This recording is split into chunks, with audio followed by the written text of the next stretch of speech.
Sugar patients chapati రోటీ కాకుండా సంతృప్తిగా rice కూడా తినవచ్చు.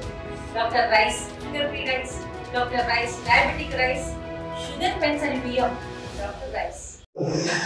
మందలు పెట్టుకునే పరిస్థితి, ఆవులను కానీ గేదెలను కానీ పెంచుకునే పరిస్థితి. ఇంటికి 2 ఆవులు గోమాతలు ఉంటే లక్ష్మీ దేవి.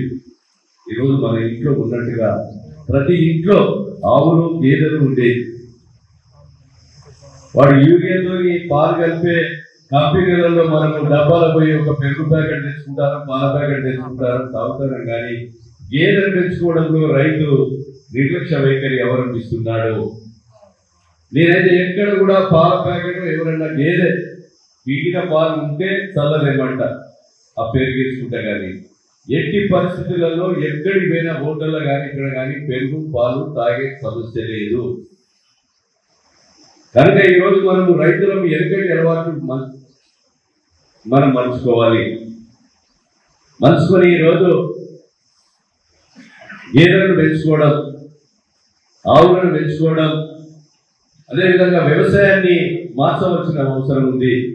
మనం జలుబు కూడా గల్పూర్ చేయడం కనుక 4,000 ఎకరాలు తీసేది, జలుబు పంట తీసేది. ఒకవేళ గింజలు రాకపోతే నాటు ముందు దాన్ని మొత్తము 2 సార్లు 4 సార్లు దున్ని గొర్రు కొట్టి దాంట్లో నాటేసేది. దాంతో పంట పండే పరిస్థితి ఉండేది. దాన్ని కూడా అలవాటు మార్చేసి డిఏపి, కోరమండలు, యూరియా అలవాటు అయిపోయి ఈరోజు పెరిగినటువంటి ఎరువుల ధరలను మనము పెట్టుబడి రైతుకు ఎక్కువ అయ్యే విధంగా మనం ఈరోజు వాడుతున్నాం. ఇవన్నీ కూడా ఆ అలవాటును మార్చుకునే విధంగా దయచేసి ఇంతకుముందు మన ఉమ్మారెడ్డి గారు శాస్త్రవేత్త చెప్పినట్టుగా దాని అలవాటు ప్రజలకు తీసుకుపోవాల్సిన అవసరం ఉంది. అదేవిధంగా మనం సోషల్ మీడియాలో సినిమాలు కానీ వీని తిట్టుడు, వాని తిట్టుడు, ఈ పార్టీ ఆ పార్టీ తిట్టింది తొందరగా పెట్టి వీడియో చూస్తాం.